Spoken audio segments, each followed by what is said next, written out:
Non, sachez-les que lorsque vous partez, le corps ne peut pas être vacant de l'esprit et de l'âme. Le corps ne peut pas continuer à vivre sans pour autant avoir l'âme et l'esprit. C'est pour cela Dieu a renfermé notre esprit dans le corps pour que notre esprit ne fasse pas ce qu'il a envie de faire. Et lorsque vous sortez de vous-même, alors sachez-les que il peut se passer beaucoup de choses. Il peut se passer beaucoup de choses. Premièrement, lorsque quelqu'un fait un voyage astral, ne peut pas faire au-delà de 24 heures. Une journée que son corps reste vide.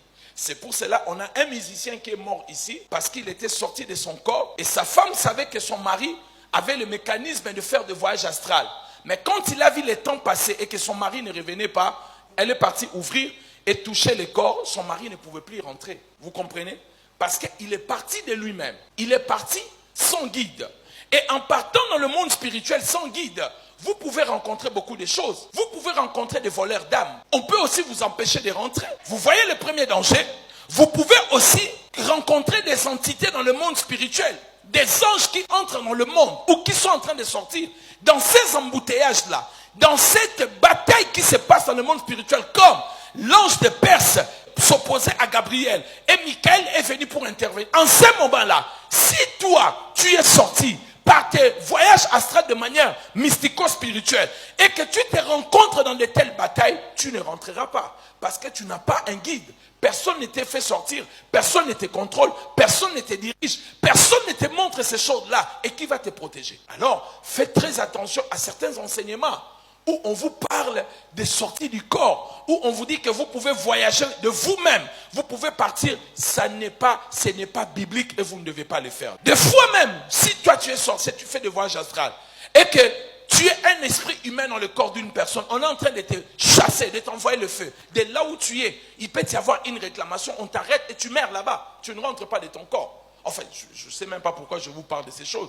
Je dois parler à ces gens qui ont l'habitude de faire cela. Quelqu'un me dit amen bien. Vous ne pouvez pas rester comme j'ai dit. Les gens qui font cela ne peuvent pas rester 24 heures parce que là où ils partent, ils ne sont ni résidents ni habitants. Donc, ils ne peuvent pas rester longtemps là-bas. Il y a toujours un temps déterminé pour rentrer avant que leur corde, comment on appelle ça, leur cordon d'argent soit coupé. Amen. Laissez-moi retourner dans mon message. Maintenant, lorsque nous, regardez-moi très bien, je veux bien que vous m'écoutez ici parce que j'ai peur de problèmes d'interprétation et des gens qui coupent des vidéos pour dire ce que je n'ai pas dit. Faites très attention. Bien que nous ne croyons pas au voyage astral, bien que nous ne faisons pas cela, les chrétiens ne peuvent pas faire cela. Donc, bien que nous ne croyons pas au voyage astral, nous ne pouvons pas les faire. Toutefois, la téléportation n'est pas le voyage astral, mais la téléportation a existé dans la Bible. C'est quoi la téléportation? C'est se déplacer d'un endroit à un autre sans effort d'un transport ou d'un effort physique. On a vu ça dans Actes chapitre 8. Lorsque Philippe a fini de prêcher, l'esprit, toujours l'esprit, ce n'est pas de lui-même.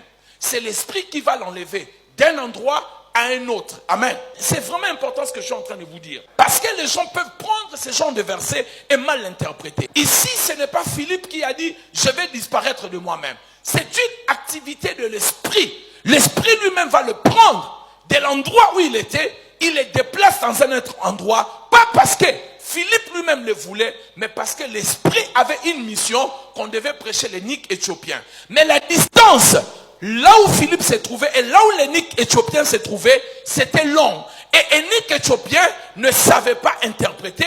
Il pouvait rentrer chez lui sans avoir l'interprétation. Et en ce moment-là, il a pris à Dieu par le Saint-Esprit de faire une téléportation, de prendre Philippe et de le conduire directement devant cet homme pour le prêcher. Est-ce qu'on est en train de se comprendre? Nous les chrétiens, nous ne pouvons pas, j'insiste encore, je réinsiste, nous ne pouvons pas faire le voyage astral. Il est possible par contre, Dieu puisse nous faire visiter le monde spirituel par sa propre volonté, pas par notre propre volonté. Si ça se fait par votre propre volonté, vous décidez de dire, quand je vais, je peux sortir, là, ça devient la sorcellerie, le voyage astral et c'est dangereux. Je vous donne un exemple dans la Bible. Lorsqu'un chrétien doit visiter le monde spirituel, ça se fera toujours soit par l'aide de Dieu, soit par l'aide d'un ange. Dans Apocalypse chapitre 1er, verset 1er, écoutez ce que Jean dit. La révélation de Jésus-Christ est venue par un ange. C'est l'ange qui est venu prendre Jean pour le conduire au ciel, pour commencer à le guider dans le monde spirituel. Et puis quand vous lisez dans Apocalypse 4, verset 1, d'abord Jean est déjà dans le monde spirituel, mais on lui dit, monte ici. Qui lui dit de monter? C'est celui qui est en train de les guider. Donc il ne montait pas de lui-même, il ne venait pas pour regarder, ici, encore la Vandara, Dieu habite ici, Abraham c'est là-bas, bon, je vais faire un tour là-bas, je vais voir chez Paul. Non, c'était l'ange qui lui disait, monte ici. Et lui-même il disait, puis j'ai vu, puis on m'a montré, puis on m'a dit, monte ici. Il était toujours guidé par l'esprit, parce que c'est le monde où il n'est ni résident, ni habitant. Il ne peut pas faire ce qu'il a envie de faire. Vous savez que le monde spirituel, vous pouvez y aller et ne pas rentrer. Vous pouvez avoir accès au monde spirituel, mais sortir de là avec un problème. Demandez à Zacharie, le père de Jean-Baptiste. Il a eu accès dans le monde spirituel. Un ange lui est apparu et dans la vision, il se retrouve avec l'ange dans le monde spirituel. Mais il est sorti là-bas muet. Donc faites attention.